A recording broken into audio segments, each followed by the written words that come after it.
Arrancamos, director. Muy bien. Buenas tardes. El gusto de estar acá en este curso tan interesante y tan trascendente organizado por el Colegio de Abogados de Tucumán, en esa misión siempre presente, ¿no?, de la colegiación tucumana de ponernos en contacto a los magistrados, a los profesionales, a los docentes en temas de actualidad.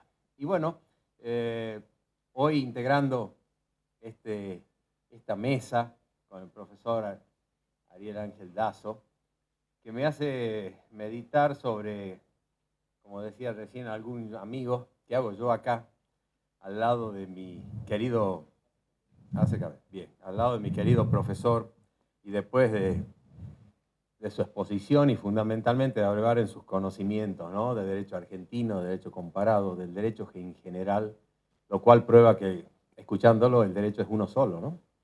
Bueno, vamos a procurar circunscribirnos al tiempo y al tema, para utilidad de ustedes y para que luego podamos generar un ambiente de diálogo o discusión posterior, cuál es el objetivo de este intercambio. Por lo pronto, cuando hablamos de impacto del nuevo Código Civil y Comercial Unificado de la Nación en el régimen concursal o en la Ley de Concursos y Quiebra 24522, necesariamente tenemos que hacer un selectivo, es decir, de alguna manera definir algunos tópicos que se estiman como más importantes, trascendentes para la magistratura y para el litigio, porque la modificación es tan global y tan completa que realmente impacta en todo el derecho privado argentino. Y es por eso que, si me permiten brevemente, en unos primeros minutos, voy a expresar alguna opinión personal sobre lo que constituye, en mi criterio propio y también de alguna manera en la visión de algún sector de la doctrina, este proceso unificador que ha vivido Argentina en lo que es el derecho privado. Por lo pronto, marcaría algo así como una tónica, ¿no? Lo estoy poniendo ahí. Estamos realmente en presencia de un proceso de recodificación en el siglo XXI. Mi opinión personal, y compartida felizmente con el profesor Dazo, porque lo acaba de expresar hace unos minutos, es que Argentina a veces reacciona a destiempo en los procesos jurídicos y en las realidades económicas y en los, de alguna manera, márgenes históricos en que toma sus decisiones. La codificación fue, sin duda alguna, un importante hito de los siglos XIX y primera mitad del siglo XX. Pero en la materia en que nos trata y en el ámbito en que nos movemos hoy, de un escenario mundial y de una bien llamada comercialización del derecho privado y fundamentalmente del derecho civil, creo que esta recodificación unificadora va a contrapelo de la historia y de los tiempos. Y de alguna manera, no solo por lo de codificación, sino también lo de unificación. O sea que desde allí mi voz crítica sobre esto que ha aparecido en el siglo XXI en Argentina y que de alguna manera merece esta observación general. Luces y sombras breves sobre este particular momento histórico que vivimos en la Argentina desde el punto de vista jurídico. El proceso de reforma unificada, todos conocen, comienza ya por febrero del año 2011 y hoy es concretamente la ley 26.994, boletín oficial del 8 de octubre del año pasado, 2014. Todos conocen que esta comisión, la comisión inicial, estaba conformada, digamos, por los integrantes indicados en el decreto 191/2011, dos de ellos magistrados de nuestra Suprema Corte de Justicia de la Nación, los doctores Lorenzetti y Hayton de Nolasco, y la tercera, la doctora Kemermaje de Carlucci, ex integrante del Superior Tribunal de Justicia de Mendoza. Esta integración, como bien se ha dicho varias veces a lo largo de este curso, y lo ha repetido hoy el profesor Dazo, de alguna manera compromete la independencia de poderes. Creo que no es bueno que quienes están investidos de una función de juzgamiento cumplan al mismo tiempo una función de asesoramiento legislativo, sino de coslegislación, como ha sido el caso que estamos analizando. Veremos luego de qué manera y cómo los tribunales resuelven numerosos temas conflictivos de esta unificación jurídica.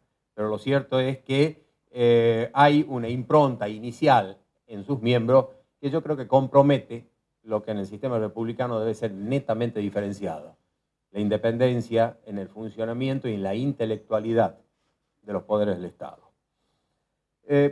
Veo sí como luces el hecho de que de alguna manera lo han reconocido sus autores y está plasmado en las normas que este código unificado recepta los trabajos que prácticamente en todo el siglo XX se habían venido efectuando en el derecho privado, desde Bibiloni en 1926, Llambías en 1954 y luego más recientemente los 3 proyectos abortados y frustrados en distintos momentos de su trabajo intelectual o legislativo de 1987, 1993 y 1998. Hay sí una recepción de numerosos aspectos que ya se venían trabajando en la doctrina y que han cuajado finalmente en este proyecto hoy vigente desde desde el 1 de agosto próximo pasado. Y lo otro que ha impactado profundamente en la civilidad, no solo en el ámbito jurídico, es su apresurada vigencia. Les recuerdo brevemente que el proyecto, cuando en su versión original emergió de la comisión, hablaba de 180 días desde su publicación en el boletín oficial. Luego teníamos una fecha establecida para el 1 de enero del 2016 y finalmente adelantado para el 1 de agosto de 2015. Esto también de alguna manera marca una realidad patria. En general siempre legislamos para la coyuntura y con apuros temporales y podemos recordar, y seguramente lo hace Ariel Dazo en su obra de Derecho Concursal Comparado, que en general las reformas legislativas que en la Comunidad Económica Europea tuvieron lugar a partir de los años 80 del siglo pasado, en todos los casos tomaron 3, 4 y hasta 5 años de periodo de transición entre la norma que fenecía y la nueva norma que nacía, para que operadores jurídicos, intérpretes, magistrados, la doctrina, produjera sus trabajos, se adecuara a su conducta a ese derecho futuro.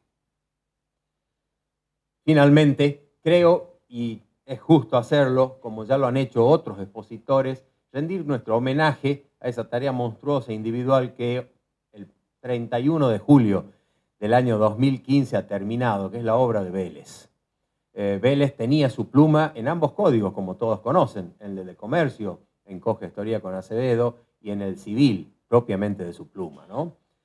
¿Qué decir entonces ese trabajo intelectual individual que era propio del siglo XIX frente a este colegiado del siglo XXI, donde bien expresaba el profesor Dazo, se trata de muchas plumas y de ningún autor, ¿no? 3 miembros de la comisión, aproximadamente 10 redactores por cada uno de ellos en carácter de relatores o auxiliares, 100 juristas convocados a 30 comisiones a lo largo y a lo ancho del país, y la comparación con aquella obra singular y señera de Vélez, ¿no?, que tenía el candil, la pluma y la sola ayuda de su hija Aurelia como colaboradora tenaz en esa obra. Creo que el homenaje todavía se lo debemos. Bueno, estas luces y sombras hoy son una realidad y por eso estamos en este curso y por eso estamos en este debate intelectual. En lo que respecta a la ley de concursos, ustedes conocen porque lo han expresado los autores en su fundamento, ha sido considerado un microsistema jurídico especial, autónomo, autosuficiente, de modo tal que no ha tenido una reforma específica. Y si bien ya no forma parte, como lo hizo históricamente, del libro cuarto del Código de Comercio, hoy derogado, está conformando el plexo normativo complementario de este nuevo Código Civil y Comercial unificado. Con lo cual, estamos, yo creo, en una ley que aparentemente no ha tenido reformas intrínsecas, pero que sí ha tenido reformas periféricas en todo el ordenamiento jurídico. Y de eso se trata, de algunas de ellas, que vamos a ver en la tarde de hoy. Creo que el legislador unificador siglo XXI Argentina, no sé, tuvo algún sentimiento con respecto al régimen concursal. no sé si de autosuficiencia, no sé si de temor reverencial. Lo cierto es que la ley de concurso 24.522, vigente de 1995, que ha cumplido ahora el 18 de agosto 20 años, ¿no?, en nuestro ordenamiento positivo, se mantiene como un microsistema especial, autónomo, y de eso se trata justamente lo que vamos a analizar hoy. Hay un tema que es liminar también, que es importante tenerlo presente, el tema competencial. Como todos conocen, nuestro artículo 3 en la ley de concurso establece la competencia ordinaria para la resolución de todos los conflictos en materia de estos procesos universales, el preventivo y el liquidativo. Eso hoy podemos decir que está sabiamente dicho por el legislador concursal. Hablar de competencia ordinaria nos habla del respeto del federalismo procesal que tenemos en la República. Un federalismo procesal y de organización tribunalicia que tenemos que defender a muerte desde acá, desde el interior profundo y de cada una de las jurisdicciones. Uno de los pocos aspectos federales que vamos zafando del centralismo creciente de nuestro país, ¿no?, pese a las normas constitucionales. De modo tal que en Tucumán concretamente el tema competencial no va a tener impacto porque todos conocen que cuando hablamos de competencia ordinaria estamos hablando de justicia local y en nuestra ley orgánica está asignado el tratamiento de la materia concursal a los jueces civiles y comercial común, como así denominamos, Ariel, a lo que es el fuero civil y comercial residual que ha permanecido incólume en los últimos 35 años. De modo tal que no va a originar movimientos en cuanto a competencia, sí lo va a presenciar usted en Capital Federal, donde va a haber un proceso unificador de la justicia ordinaria, civil y comercial, que ya no va a pasar, que no será ya civil por un lado y comercial por el otro, sino directamente seguramente justicia civil y comercial de la Ciudad Autónoma de Buenos Aires. Tampoco el tema competencial unificativo impactará en aquellas jurisdicciones provinciales donde existen juzgados especializados, como en Salta, Santiago, Mendoza, Córdoba, Santa Fe, etcétera, donde distintas leyes orgánicas han ido generando la competencia concursal y a veces asociada a la societaria para el tratamiento de este tipo de procesos colectivos. En Tucumán todavía eso no es ley vigente, todos conocen que está así propuesto en el texto de la ley orgánica, pero sin cumplimiento todavía efectivo. Seguimos entonces con la competencia que todos conocemos. Muy bien, dentro de ese selectivo que les he propuesto, vamos a ir tratando algunos tópicos que impactan fundamentalmente en la visión que podamos decir es la más simple, la más sencilla de abordaje de la problemática concursal. Y de allí hemos seleccionado 6 u 8 aspectos que me gustaría debatir con ustedes en el auditorio. En primer lugar, nuevos sujetos concursales. Digamos, los artículos 2 y 5 de la Ley de Concursos 24.522 establecen cuáles son los sujetos, o sea, el presupuesto subjetivo que permite hablar entonces de sujetos concursales según la legislación argentina. En dichas normas se habla en la norma concursal de personas de existencia visible, para lo que bien hoy se conoce con el nombre de persona humana, y de personas de existencia ideal, para lo que ahora se denomina persona jurídica. Con el aditamento de que tenían que ser de carácter privado, hoy esa calificación y esa clasificación se ha trasladado al nuevo código en los artículos 141, 146 y 148, que van indicándonos el nuevo espectro en materia de personas jurídicas en la legislación unificada. 2 apostillas sobre el particular. En primer lugar, en el caso de las personas jurídicas públicas, esas están excluidas de la concursalidad en el sistema argentino, por lo tanto, no resulta necesario abundar en esta introducción inicial. Pero sí hemos tenido una importante incorporación de entes en el caso de las personas jurídicas privadas que en la legislación concursal estaban mencionadas, pueden ser declaradas en concurso las personas de existencia visible, coma, y con esa expresión de expresión de persona de existencia visible, hoy tenemos que irnos a la clasificación de personas de existencia, de personas humanas que establece el código en sus artículos 148 y 149.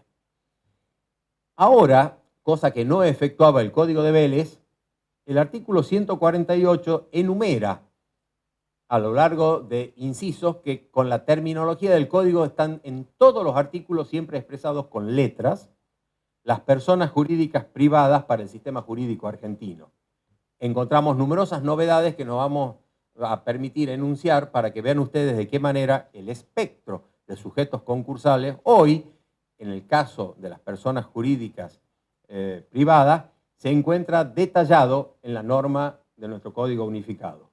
Las sociedades, en general, sin distinción de civiles y comerciales, las asociaciones civiles, las simples asociaciones, las fundaciones, las iglesias, confesiones, comunidades o entidades religiosas, las mutuales, las cooperativas, el consorcio de propiedad horizontal y toda otra contemplada en disposiciones de este código u otras leyes cuyo carácter se establece o resulta de su finalidad o normas de funcionamiento.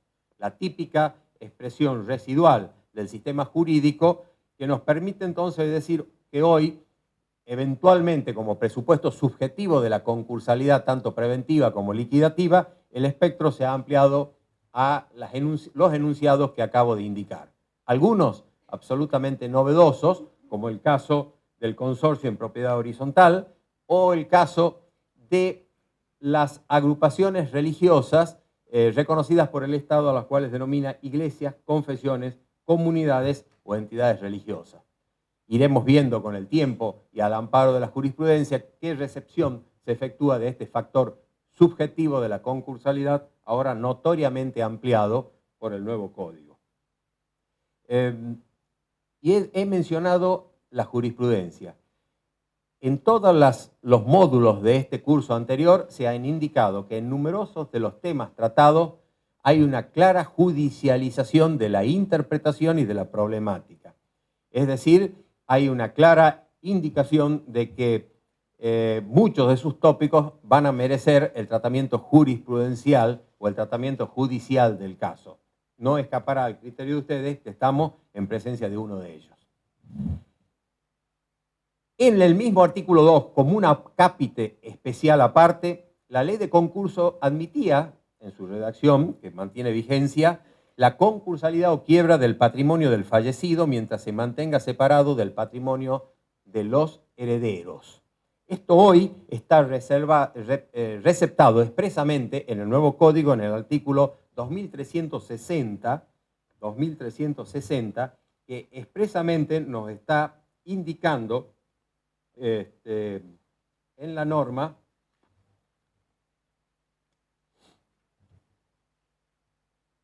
ya llego a él, bajo el título Masa indivisa insolvente, normativa que no encontraba redacción similar en el Código Velesiano, que en caso de desequilibrio patrimonial o insuficiencia del activo hereditario, los copropietarios de la masa pueden peticionar la apertura del concurso preventivo o la declaración de quiebra de esa masa indivisa conforme a las disposiciones de la legislación concursal. Igual derecho y de acuerdo a la misma normativa le compete a los acreedores. Los comentarios iniciales que ha habido sobre esta norma ya nos aclaran, digamos que de alguna manera el legislador unificador tuvo en cuenta este parámetro de la ley de concurso, porque con palabras un poco más ampliadas estamos hablando del mismo sujeto, es decir, el patrimonio indiviso o la concursalidad de la sucesión, mientras en la misma no haya tenido el acto adjudicatorio y particionista.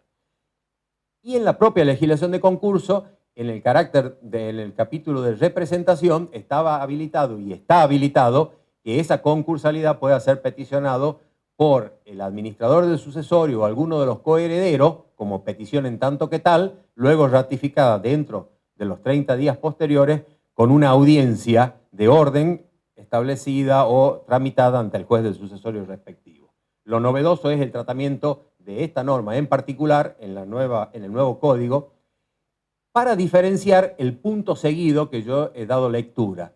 Cuando habla de la competencia de los acreedores, ya los comentaristas y obviamente la doctrina están indicando que esa competencia puede ser en cuanto al pedido de quiebra directa por acreedor o pedido de quiebra directa forzoso, como decimos en doctrina. En el caso de la concursalidad o de la quiebra que menciona el primer párrafo, estamos hablando en la decisión unilateral y propia del patrimonio sucesorio o de sus administradores, mejor dicho, que en ese caso sí se debe circunscribir, digamos, a la petición de concurso o de quiebra directa, voluntaria, pedida por el propio patrimonio. Bien.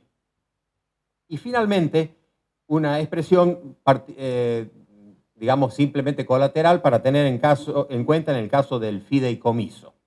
Como todos conocen, en el caso del patrimonio fideicomitivo, el artículo 16 de la ley 24.441 claramente establecía la exclusión, digamos, de este contrato y de todas sus situaciones eventualmente liquidables del régimen concursal.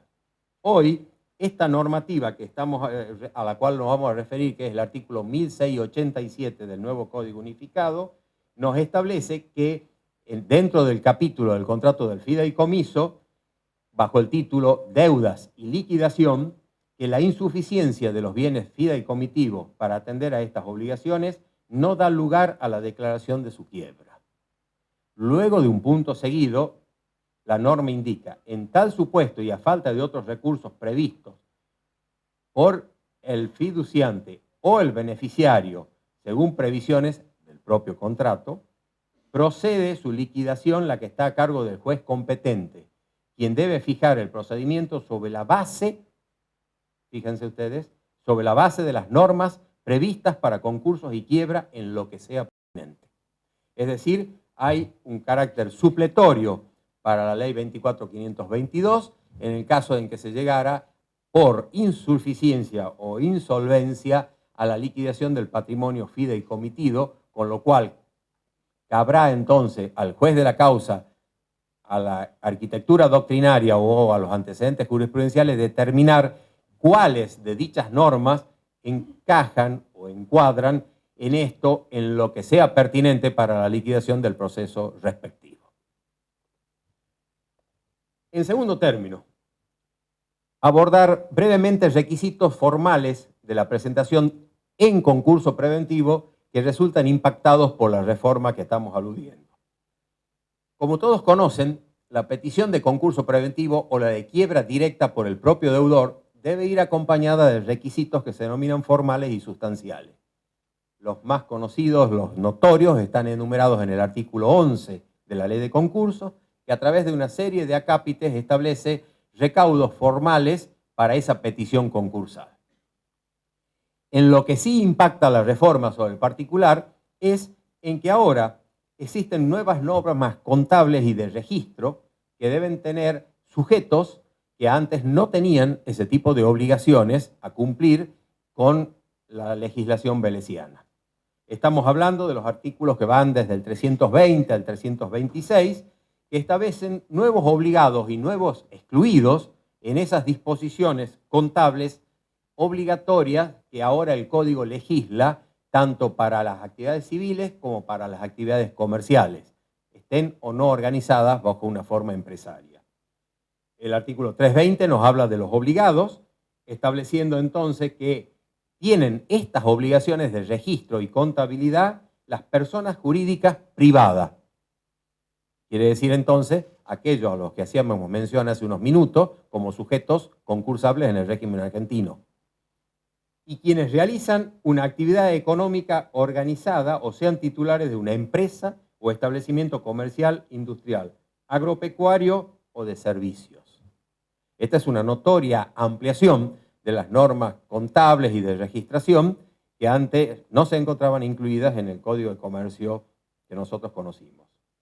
En el segundo párrafo se establece que quedan excluidas de las obligaciones previstas en esta sección las personas humanas, o sea, ex personas de existencia visible, que desarrollan profesiones liberales o actividades agropecuarias y conexas, no ejecutadas u organizadas en forma de empresa. Esta norma, profesor Dazo, como verá, emplea 2 veces el término empresa, muy caro también a mi amigo el doctor Veiga, como definitorio o conceptualización de organización o sistema de actividad que puede generar la obligación o no de llevar estas registraciones económicas y contables. Y también pueden ser eximidas, sigue habiendo otra exención, de llevar contabilidad a las actividades que por el volumen de su giro resulten inconvenientes de sujetar a tales deberes y que se deberán determinar en cada jurisdicción local. Entendemos que en ese sentido habrá prontamente alguna reglamentación de lo que en Tucumán es el Registro Público de Inspección de Personas Jurídicas Unificada para reglamentar estas eventuales exclusiones del sistema actual. ¿Qué quiere decir esto? Que a la hora de cumplir ahora los recaudos del artículo 11 de la petición concursal o de propia quiebra directa, hay nuevas inclusiones y nuevas exclusiones con respecto a los sujetos obligados o no obligados a llevar contabilidad y los libros o registros indispensables que el 322 enumera diciendo diario, inventarios y balance y aquellos que corresponden a una adecuada integración de un sistema de contabilidad.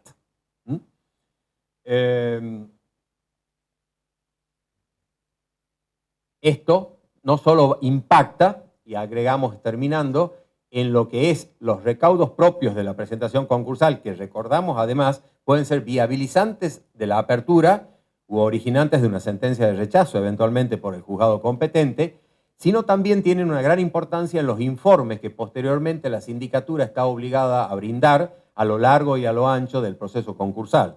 Fundamentalmente, el impacto se da en lo que debe opinarse y analizarse en el informe general del artículo 39 de todo concurso preventivo o quiebra, y también en los informes periódicos mensuales que en virtud del artículo 14 el síndico debe efectuar con una periodicidad, repito, mensual o la que el juez estime al caso, para indicar lo que se llama evolución de la empresa y cumplimiento de las normas jurídicas y fiscales en la empresa concursada. Evidentemente, vamos a tener sobre el particular numerosas discusiones sobre qué está incluido y qué está excluido o sobre qué debe dictaminar el síndico en cada uno de los casos que indico. En tercer lugar, hemos puesto ahí homologación del acuerdo. Todos recordarán que una de las reformas más trascendentes, podemos decir así, y que más ha impactado y que más ríos de tinta ha traído a la doctrina concursal, es el ítem homologatorio del acuerdo. Estamos hablando de la norma del artículo 52 de la Ley de Concurso, que como todos conocen, establece una serie de aspectos o parámetros a considerar por el magistrado para la homologación de un acuerdo preventivo o de un acuerdo de salvataje o crown down. En esa norma, todos saben también, seguramente los aquí presentes en esta sala, el aspecto o punto que más ha sometido a discusión y a análisis de nuestros tribunales y de los concursalistas ha sido el último de los incisos, que expresa que en ningún caso el juez homologará una propuesta abusiva o en fraude a la ley. Esta pauta de funcionamiento genérico para los concursos, en opinión de toda la calificada doctrina patria, en realidad debería no haber sido el último inciso, sino el primero en la enunciación de la norma, porque es un requisito viabilizante a todo lo que viene después. Es decir, no debería homologarse en el sistema concursal argentino ningún acuerdo preventivo de salvataje que atente contra la buena fe, el orden público, el abuso del derecho o el fraude a la ley. Y recién si luego de analizado ese parámetro moral o ético está salvado con la propuesta que se está por analizar las mayorías, las minorías, los criterios económicos o cuantitativos, el crown down power que incluso trae esta norma. Claro, pero esta incorporación estaba cuando en el Código de Vélez, en principio, la buena fe era un estándar jurídico reservado al campo obligacional y contractual. Pero hoy tenemos un escenario distinto en el Código Civil y Comercial Unificado, porque la buena fe, el fraude, el abuso del derecho, ahora están incorporados como un estándar jurídico moral genérico en lo que el legislador ha denominado el título preliminar. El título preliminar, todos conocen, contiene desde el artículo 1 al artículo 18 aspectos interpretativos genéricos o fundantes de la reforma del derecho privado argentino. Ya se han referido el doctor Moacés Espané, el doctor Ravivaldi y casi todos los expositores en este curso de la importancia que tiene desde el punto de vista interpretativo este título preliminar. Pues bien, en lo que a nosotros nos interesa desde el punto de vista de la homologación concordataria, están impactando los artículos 9, 10 y 11 y 12 que se refieren al principio de buena fe, al abuso del derecho, al orden público y al fraude a la ley. Hoy, como estándares jurídicos genéricos del ordenamiento privado en general y, por supuesto, con carácter imperativo también al momento de homologación del concordato que ahora indica en la norma del artículo 52 infine. Creemos en forma muy especial que aquello que incluso se lo consideraba en algunos casos de soslayo al momento de homologar un concordato, hoy, a la luz de este título preliminar, seguramente originará algún párrafo en los fundamentos y en los considerandos de toda sentencia homologatoria bajo pena de nulidad o invalidez. Y seguramente obligará, y esto es muy importante desde la esfera del asesoramiento empresario, seguramente obligará en forma más nítida a quienes presentan una propuesta de acuerdo a una adecuada fundamentación y plan de empresa, algo que la doctrina cordobesa y especialmente nuestro amigo Hugo Richard, acá presente en este curso, hace un tiempo, han venido postulando, digamos, casi como arando en el desierto.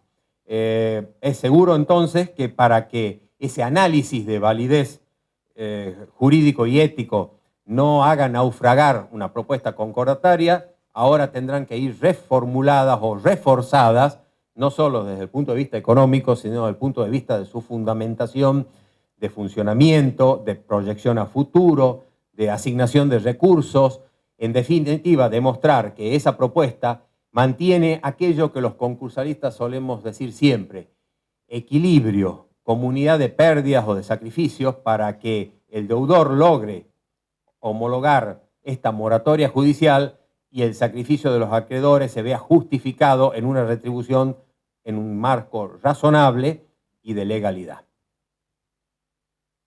En cuarto término, el sistema de privilegios. Como todos conocen, el sistema concursal de privilegios es un sistema cerrado, aplicable exclusivamente a la liquidación concursal. Esto ha sido reformulado y reforzado por el capítulo que sobre el particular dedica la ley de concursos a los privilegios. Una lectura atenta de ambos títulos en el nuevo Código Unificado, brevemente para ustedes, hay primero un segmento de artículos con la titulación Disposiciones Generales y luego otro segmento de normas que se refieren a los privilegios especiales. En este tema, el régimen de privilegio ha sido reforzado por la reforma. Es decir, que si alguna duda cabía con respecto a su aplicabilidad, en este tema el legislador unificador de la Argentina ha seguido las pautas del ordenamiento concursal sobre base de 3 o 4 líneas directrices que hoy unifican su tratamiento entre la norma de fondo y la norma concursal. Lo primero, estamos hablando claramente de un sistema que diferencia los privilegios generales y los privilegios especiales, diciendo que las disposiciones en materia de privilegios generales son solo vigentes y aplicables en los procesos colectivos legislados en la ley de concursos.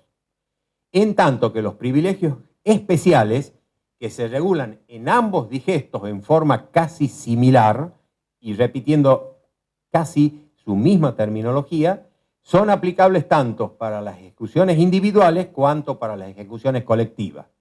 Si son en las ejecuciones individuales, son los artículos 2582 a 2586 del Código Unificado. Si es para los procesos concursales, el capítulo respectivo que existe en nuestra ley 24.522. Y además está reforzada la independencia en el régimen de privilegios concursal con el artículo 2579, que bajo el título Procesos Universales, régimen aplicable, nos indica: en los procesos universales, los privilegios se rigen por la ley aplicable a los concursos, exista o no cesación de pago. Exista o no cesación de pago. Esa coma y esa aclaración debe merecer un paréntesis o una pequeña aclaración. Hasta la Ley 19.551, el presupuesto objetivo de la concursalidad era única y exclusivamente la cesación de pago. En los últimos 30 años, ese presupuesto objetivo ha venido siendo ampliado a otro tipo de conceptos como la insolvencia, la crisis, las dificultades económicas financieras, es decir, distintas terminologías económico-jurídicas que distintos legisladores han ido introduciendo al sistema, habilitando la concursalidad no solo con el presupuesto objetivo de la cesación de pago, tal cual nos lo enseñara señeramente Raimundo Fernández en su famosa obra, sino a otros supuestos económicos. Quizás a eso se debe justamente esta aclaración del legislador 2011, cuando habla entonces los concursos, exista o no cesación de pago, pero claramente la palabra concursos está usada en pluralidad y omnicomprensiva de los distintos mecanismos que ahora y en lo futuro legisla la ley 24.522. Vuelvo a decirlo entonces para que quede, digamos, claro en el auditorio. En materia de privilegios, el nuevo Código Unificado reafirma la regulación de la ley concursal y yo diría que con una idea conceptual mucho más clara, porque hoy es indudable que este tema tiene que ser enseñado en la materia concursal con los principios generales del Código Unificado, que ahora tiene normas expresas en ese capítulo que se llama Disposiciones Generales y me habla de definición, de asiento, de origen legal, de renuncia o postergación, de indivisibilidad, de extensión, de cómputo. Es decir, aspectos que antes conceptualizábamos genéricamente y con un carácter de doctrina y que hoy tienen expresa recepción legal, diría conceptualizado por el nuevo código. Finalmente, una aclaración sobre el particular. En el caso de los créditos laborales, expresamente la norma establece que es irrenunciable la preferencia laboral. Los comentarios y la exégesis que sobre el particular se está haciendo es con una aclaración, siempre y cuando no nos encontremos en presencia de procesos concursales.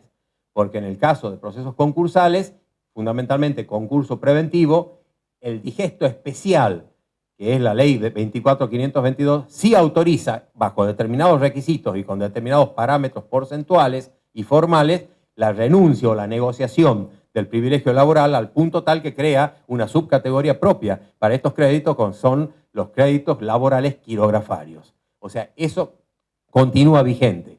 La prohibición que establece el Código Civil Unificado para estas renuncias es en el caso de relaciones individuales, acción judicial individual de índole laboral o bipolaridad obrero-empleado, digamos, en sus relaciones particulares.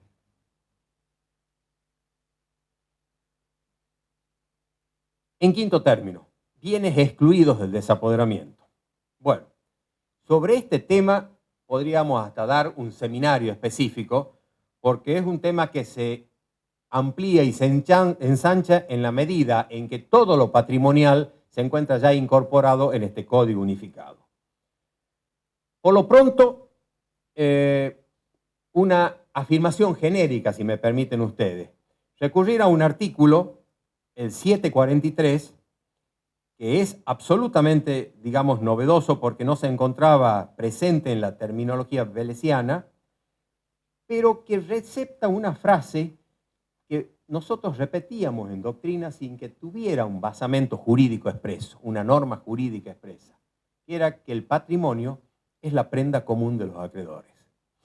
Ese concepto metalegal o paralegal hoy está receptado en el artículo 743, que bajo el título Bienes que constituyen la garantía, expresa: los bienes presentes y futuros del deudor constituyen la garantía común de sus acreedores. Y todos los acreedores pueden ejercer sobre estos bienes en posición igualitaria la respectiva ejecución, excepto que exista una causa legal de preferencia. Causa legal de preferencia quiere decir un privilegio en forma concreta y específica. Esta norma recepta, diríamos, dos aspectos que tienen que ver con la conceptualidad concursal. Lo primero, la idea de prenda común. Esta idea de prenda común en realidad es lo que modernamente hoy se llama patrimonio de afectación. No todos los bienes del deudor, nunca todos los bienes del deudor estuvieron afectados a su concurso preventivo, al respectivo inventario o al proceso liquidativo de la quiebra. Siempre ha habido exclusiones legales.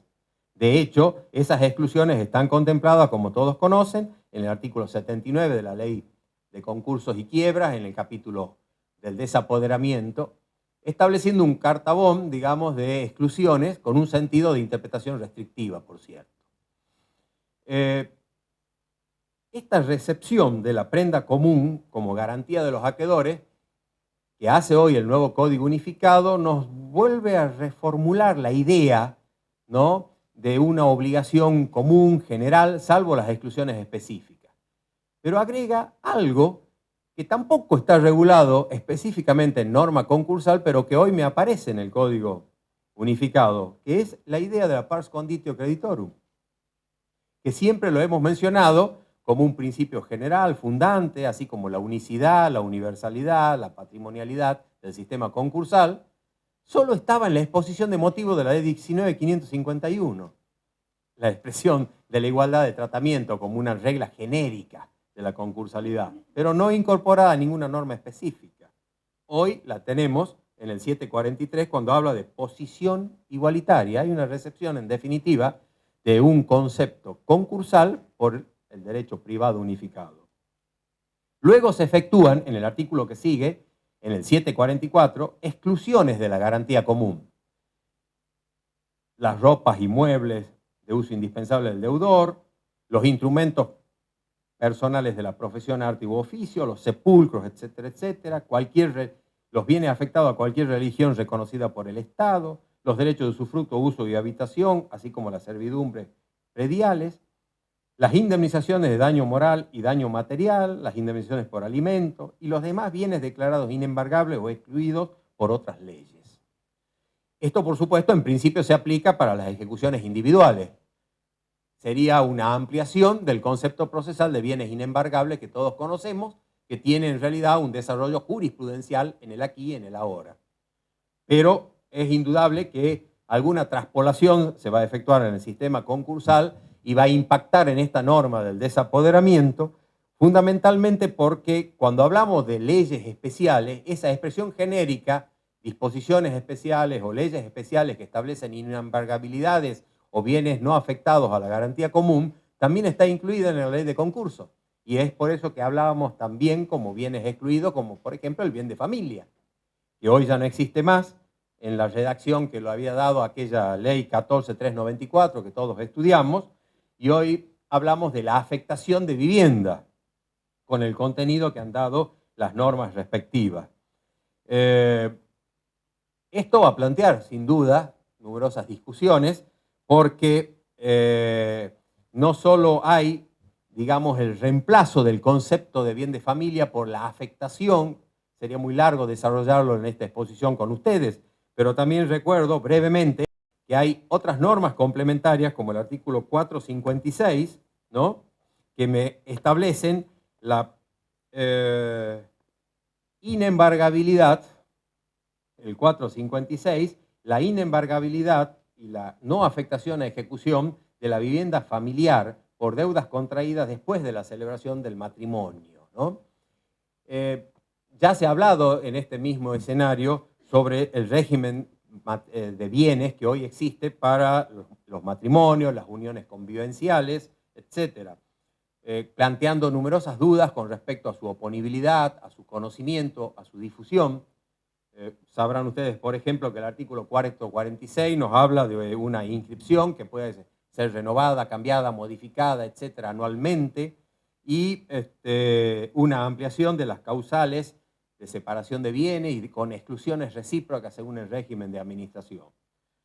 Esto va a impactar, no por cierto, en la concursalidad de las personas jurídicas privadas que hoy regula la ley de concurso, pero sí indudablemente en la concursalidad de la ex persona de existencia visible, hoy persona humana, y con todo el régimen convivencial y habitacional y régimen de administración que ha cambiado sustancialmente en el derecho privado argentino.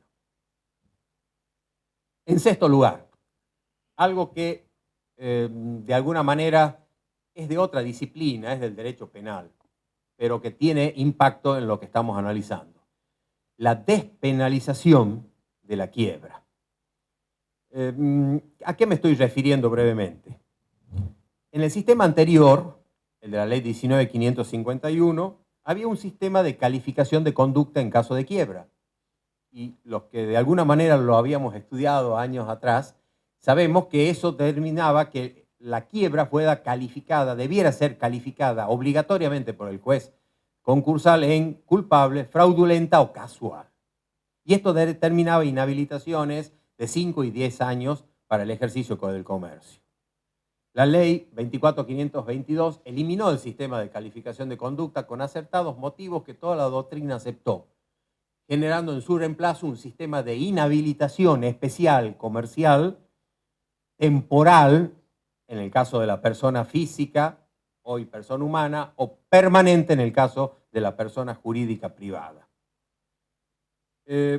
Y la única tercera mención, digamos, que podemos hacer en el sistema concursal al respecto es la famosa quiebra sin activo del artículo 232, que en el caso en que la clausura del procedimiento de la quiebra fuera por esta causal, o sea, ausencia de activo ni siquiera suficiente para pagar las costas y gastos del proceso, eso implica una presunción de fraude y la obligación del juez concursal de remitir las actuaciones, las copias de las actuaciones pertinentes a la Fiscalía de turno para la instrucción del sumario que cupiere.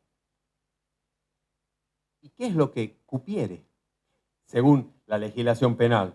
Bueno, todos saben que podemos hablar o de la quiebra como un género dentro de la gran división de los fraudes o actividades fraudulentas comerciales, o hablamos de aquel famoso capítulo que nos viene desde la década del 20 de quebrados y otros deudores punibles, donde el sujeto activo es un quebrado. Por eso siempre se exigía sentencia de quiebra firme, es decir, el estatus jurídico de fallido, porque se trata de un delito siempre doloso o de fraude, nunca culposo, que tenía que tener este sujeto activo, quebrado.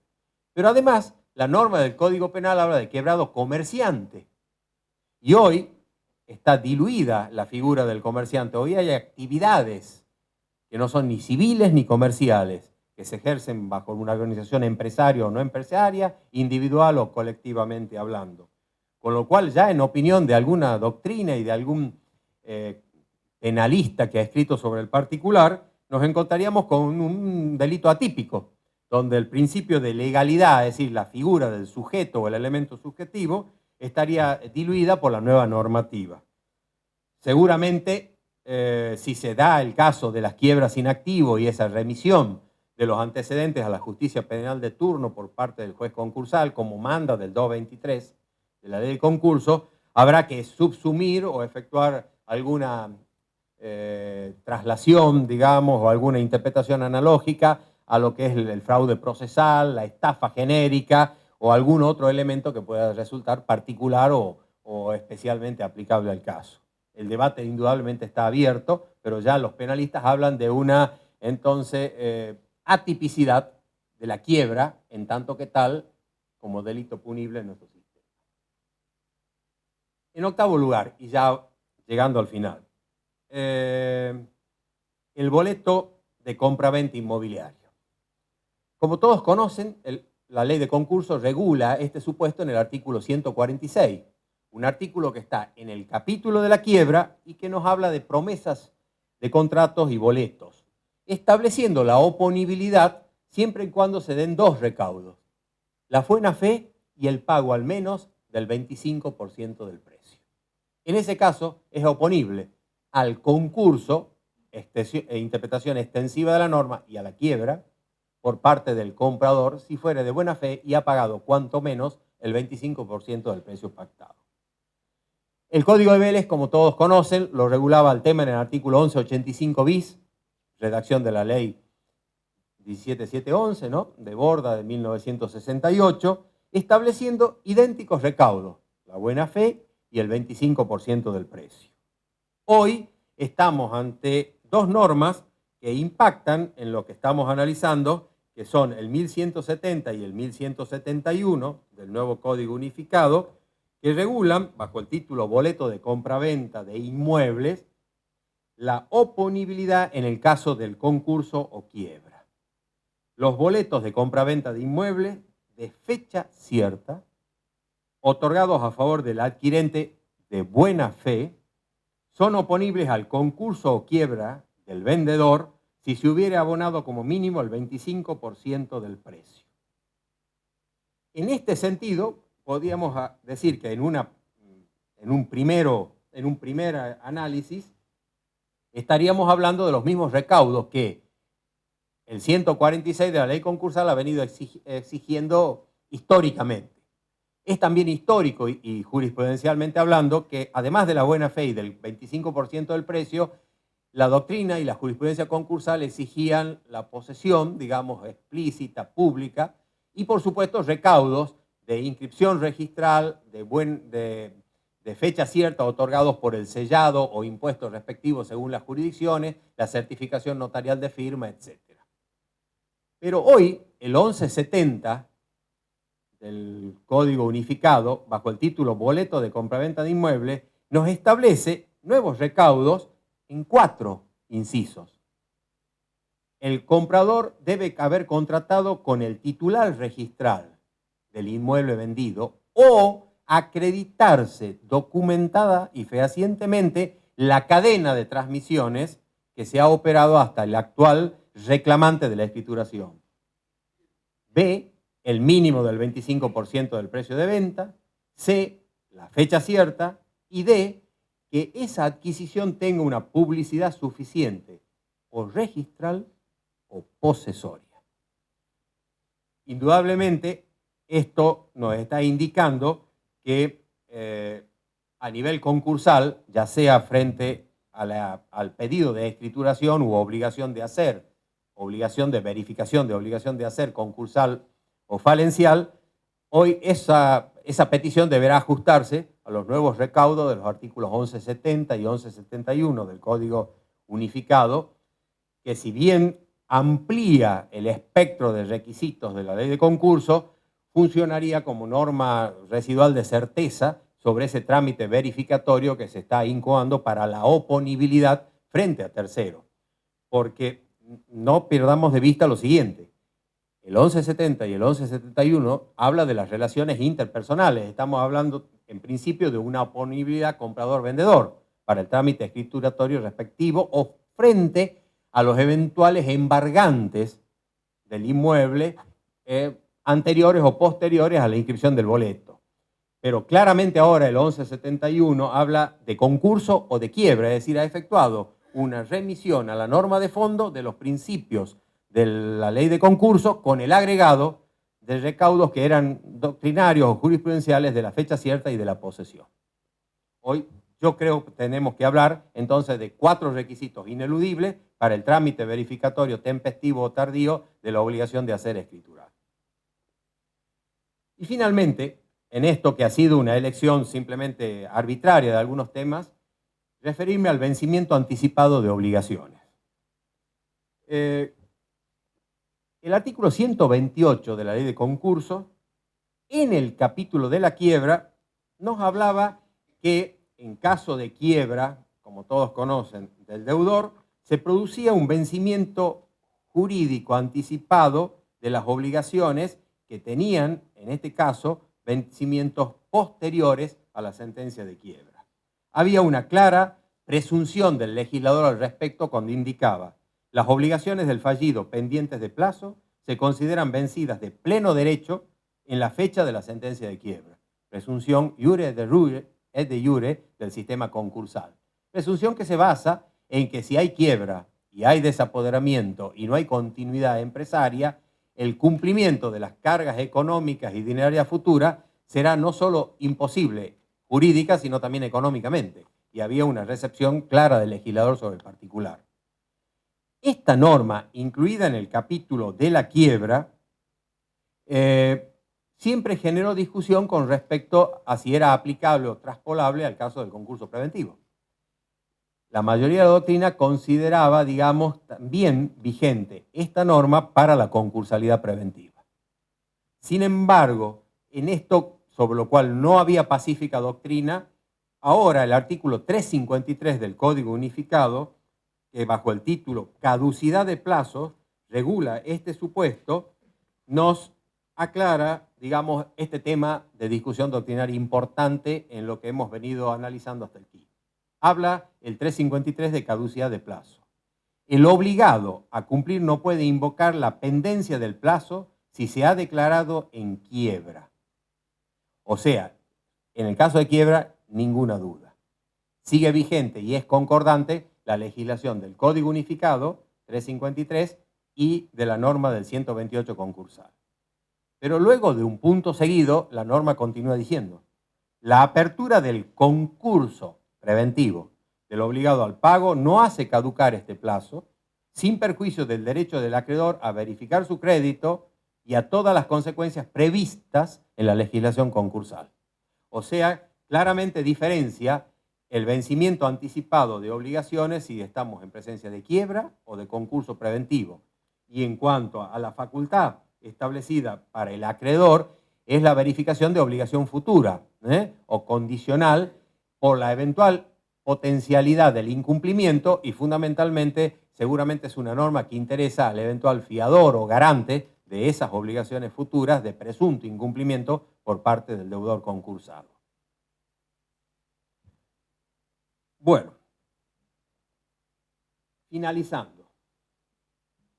En este tipo de encuentros también es, creo, conveniente hacer análisis proyectivos que expandan lo tratado en el auditorio a algunas situaciones que de actualidad merecen conocimiento por parte de ustedes.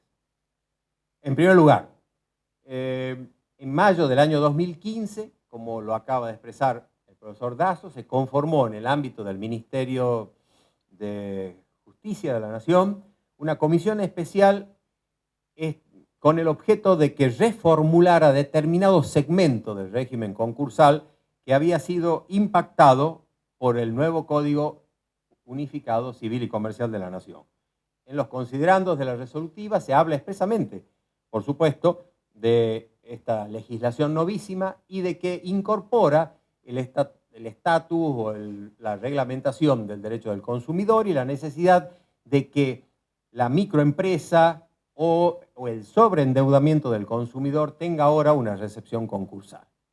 En esa comisión han trabajado, y es un honor tener acá en esta sala a dos de sus corredactores, el doctor Juan Carlos Veiga, representando al derecho comercial tucumano, y el doctor Dazo, quienes conjuntamente con el profesor Chomer, el profesor Vítolo, el doctor Jungen Vaz de Córdoba y 3 miembros más, han producido un dictamen sobre el particular que va a impactar fundamentalmente en ese segmento final de la ley de concursos y quiebras de 1995, que siempre ha dado lugar a mucha polémica, por lo incompleta y por lo, de alguna manera, prescindente. Estamos hablando, en primer término, de las dos normas que regulan los pequeños concursos o las pequeñas quiebras, los artículos 288 y 289 de la legislación concursal, que no vamos a hacer historia, pero allá por los años 94 y 95 receptaron un reclamo ya existente en la doctrina sobre el particular, y que para plasmarse generaron estas dos normas un tanto inocuas que fundamentalmente establecieron requisitos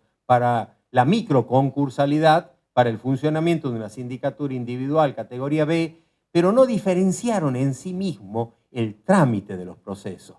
Es decir, no generaron lo que era el reclamo, y de alguna manera es receptado por el derecho comparado, que algunas situaciones de patrimonios de poco volumen, de un nivel de exigibilidad distinto al de la empresa o de la actividad organizada, tengan una posibilidad de un proceso universal, concursal, acotado, restringido, con pautas propias y específicas. Sobre ese tema ha trabajado esta comisión. No sabemos si finalmente habrá una se plasmará en un proyecto de forma legislativa, pero ya ha entregado su trabajo en el mes que está transcurriendo, y también se han efectuado propuestas que tienen que ver sobre el sobreendeudamiento del consumidor y situaciones especiales sobre el particular, que se agregarán eventualmente como complemento o al final de la ley de concurso que todos ustedes conocen. La discusión está abierta y ya veremos qué ocurre sobre el particular. Lo que sí se ha legislado hace escasos días y está incorporado ya, aunque de poco conocimiento, en la legislación concursal, es bajo el título o el número, la ley 27.170, que ha receptado un reclamo de la doctrina, fundamentalmente de los colegios profesionales en ciencias económicas, que era la adecuación del arancel verificatorio. Sobre este tema, ríos de tinta, porque todos conocen que los artículos 32 y 200, que tratan de la verificación en el concurso y en la quiebra, plasmaron una cifra allá en 1995 de 50 pesos, histórica y devaluada, hoy por hoy, 20 años después, como recaudo económico que permitía afrontar los gastos iniciales de la sindicatura. Jurisprudencialmente, incluso en Tucumán, y ni qué decirlo en otros foros, se fue ampliando este monto, a veces de oficio por el juez, a veces a peticiones de sindicatura, en otros importes que eran al uso nostro, digamos, y dependían de las jurisdicciones.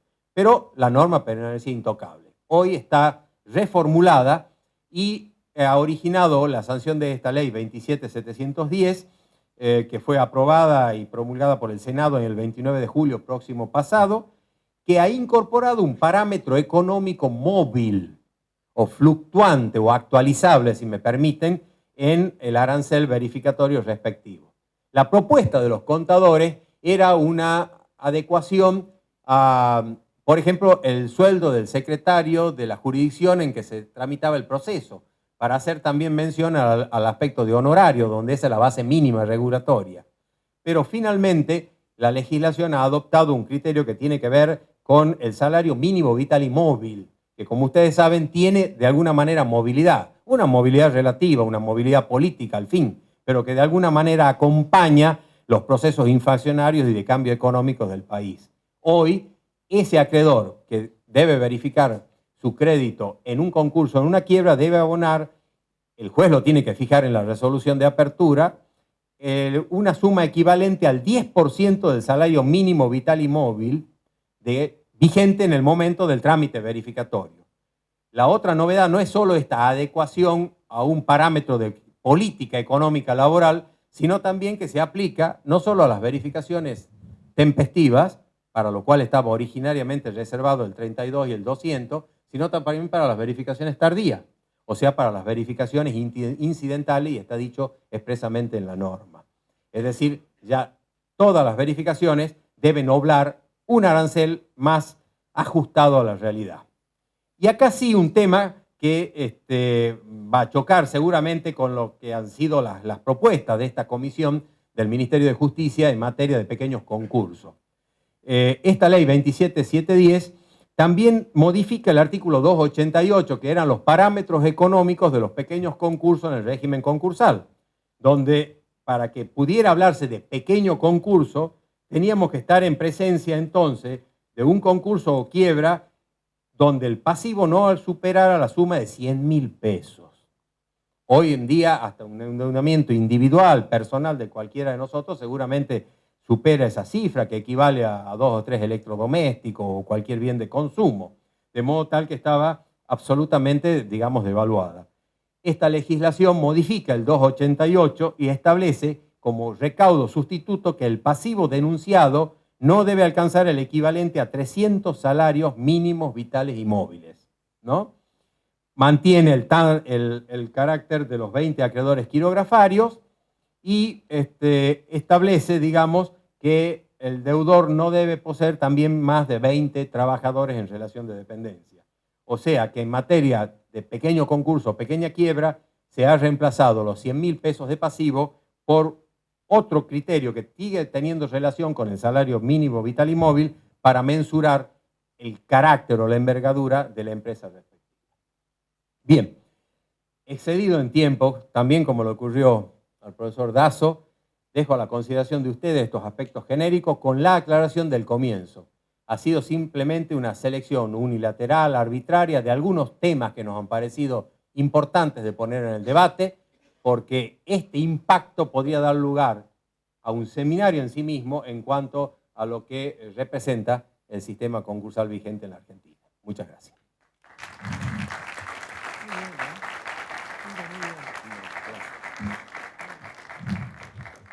Estaría previsto ahora, ¿no es cierto?, seguramente una réplica o comentarios del profesor Dazo o de ustedes, ¿no? Y paso a temblar.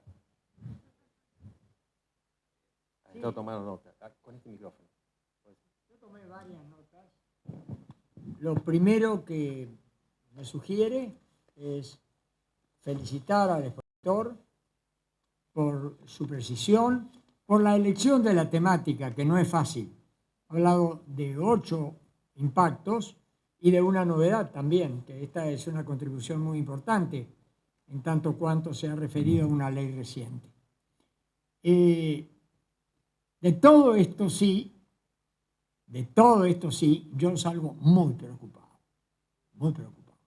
Muy preocupado con Titulio, muy preocupado, porque lo veo enfrente en Córdoba, lo veo enfrente.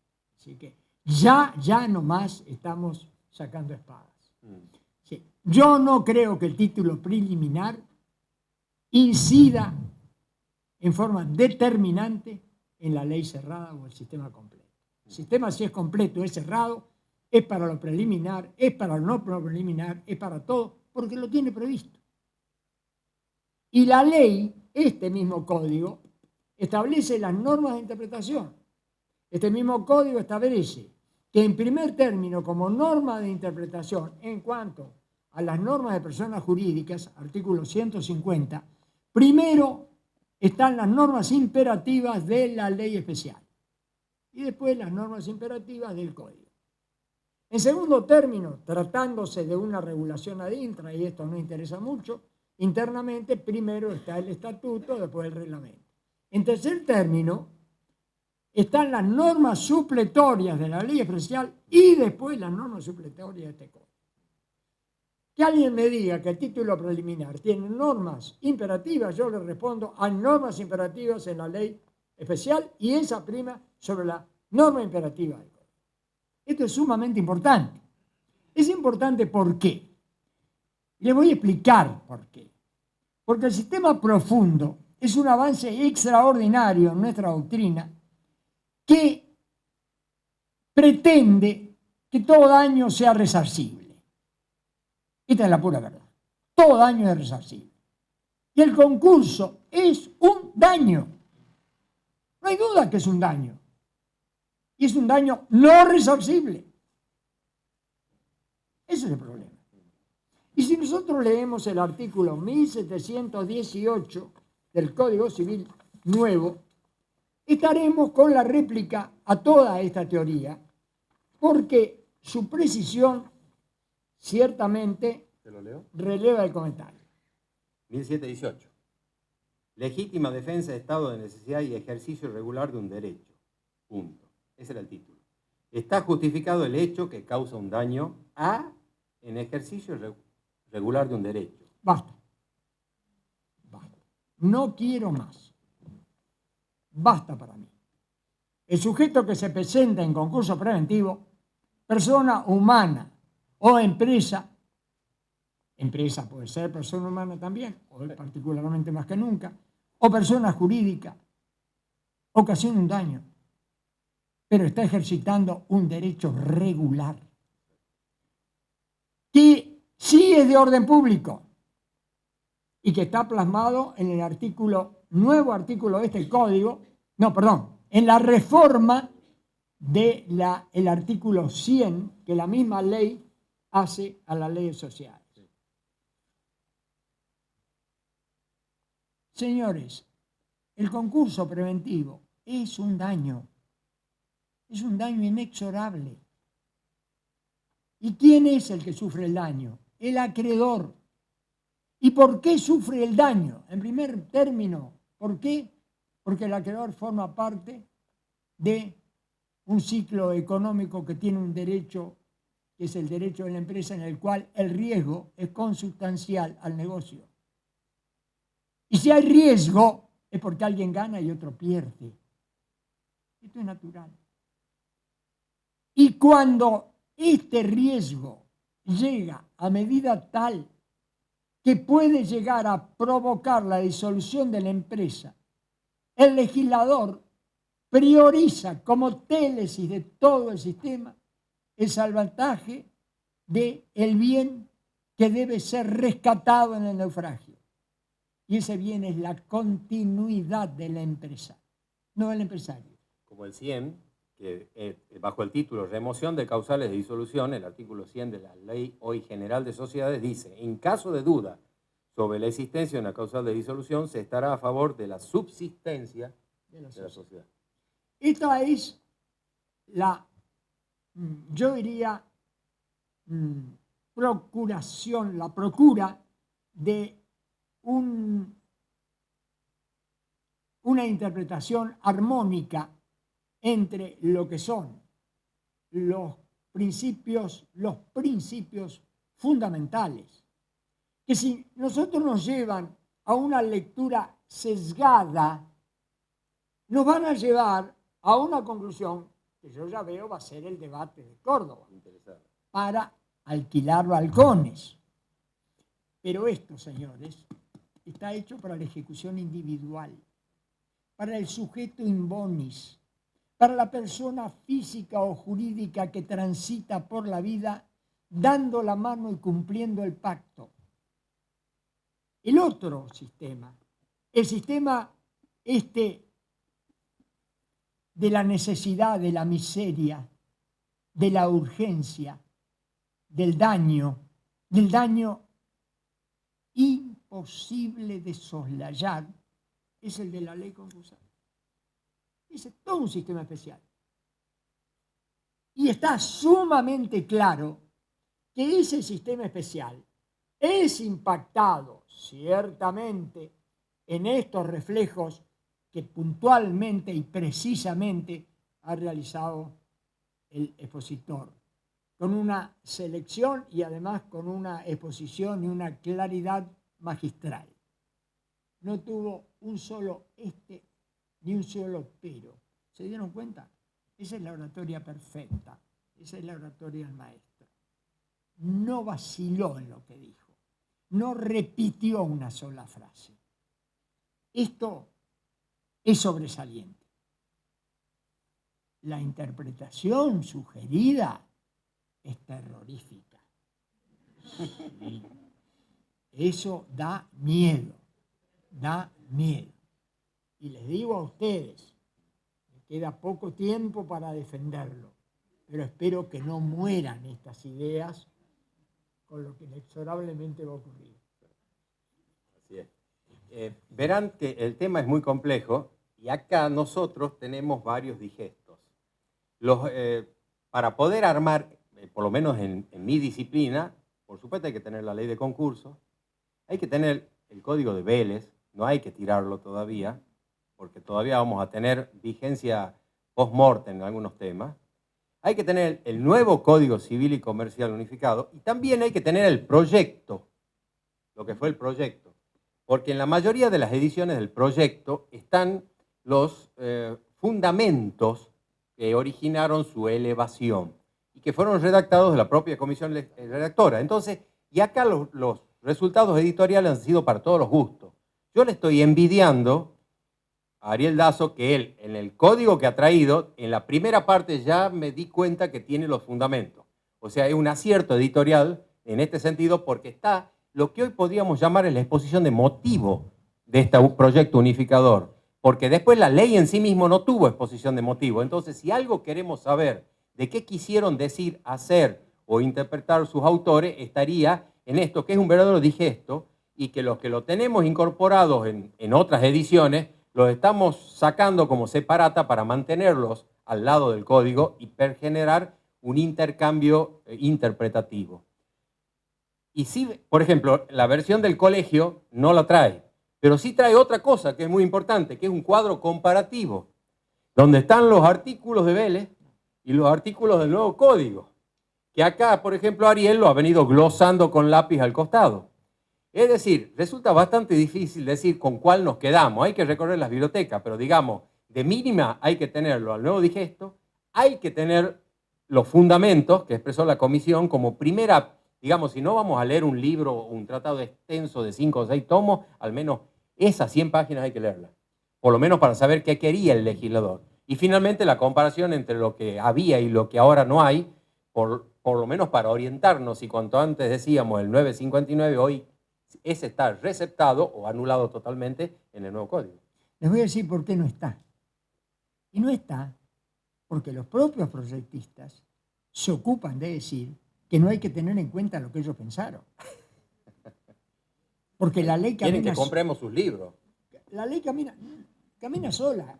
Lo que hay aquí, vuelvo a repetir, es esto que tú bien pusiste de relieve, es la circunstancia muy particular de que los autores de la ley van a ser quienes la van a juzgar, claro, de manera tal que van a decir ellos mismos qué es lo que quisieron decir y no hay otra forma de evitarlo.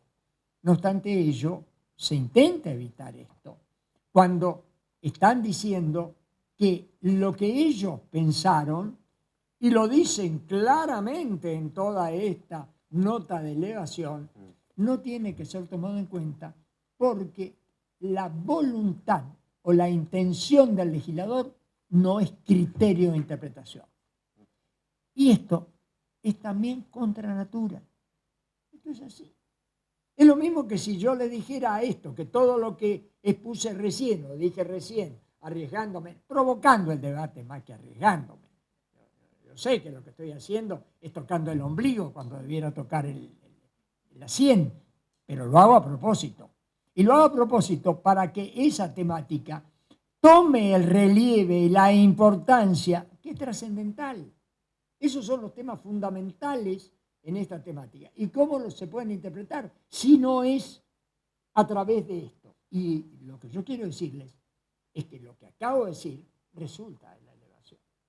Que no está en ninguna parte. No está acá, no está tampoco ahí, no, ninguna parte. Está a lo mejor en el proyecto. Quizás en el único tema es cuando hablan del microsistema autónomo y específico, claro, para excluirla a la ley de concurso de cualquier reforma. Miren, las exposiciones de Aida Kemelmacher, que es, por cierto, una expositora brillante, casi tan eufórica como yo, lo que no es una virtud, es un defecto, pero que de todas maneras es atractiva, sin lugar a dudas. En Estados Unidos no te recibes de abogado si no sos un brillante orador, aunque no conozcas la ley. Esto es fundamental. Por eso los latinos tienen tanta dificultad en ser abogados de la barra. La gran dificultad es ser actor en un idioma ajeno. Pero lo cierto es que ella es quien marca con mayor énfasis la independencia de los sistemas. Y lo dicen repetidamente. Y en esta nota de elevación, ustedes van a encontrar muchas veces que el tema de responsabilidad, por ejemplo, ellos aclaran que se están excluyendo las consecuencias de la responsabilidad de tipo patrimonial negocial. Con esto lo que se está haciendo es salvaguardando totalmente lo comercial. De alguna manera, esta exposición mía inicial, que ustedes pudieron haber considerado apartada un poco del tema específico, que era el arbitraje, lo que tuvo como precio que no tuviéramos el detalle de las normas arbitrales, como el de la separación del convenio arbitral respecto de la relación jurídica relacionada, ni tampoco el principio de la competence, que son fundamentales, pero que en cambio nos dan la posibilidad de iluminar con generalidad cosas, aspectos que de por sí excluirían otras interpretaciones. El tema del abuso, por ejemplo. Por favor. La propuesta siempre es abusiva. Más aún, si hay algo desgraciado en la reforma, es haber metido el inciso cuarto del artículo 52. ¿Y por qué es abusiva? Porque el acreedor no cobra. Y casi siempre en el concurso preventivo cobra lo único que puede cobrar. Y la prueba es que cuando el concurso homologa una propuesta que conforma al acreedor, después no se cumple. Y el endeudamiento post-concurso es posterior y viene entonces la quiebra de la quiebra. La recuperación de la empresa tiene que ser hecha sobre la base de que la empresa la podrá cumplir.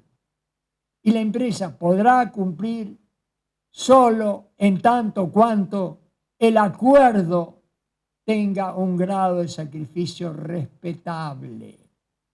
Porque si el grado de sacrificio de los acreedores es respetable, el deudor no se va a presentar en concurso. Más aún, las reglas de la buena fe le imponen no presentarse en concurso. Porque la presentación anticipada en concurso se rechaza por inexistencia de cesación de pagos.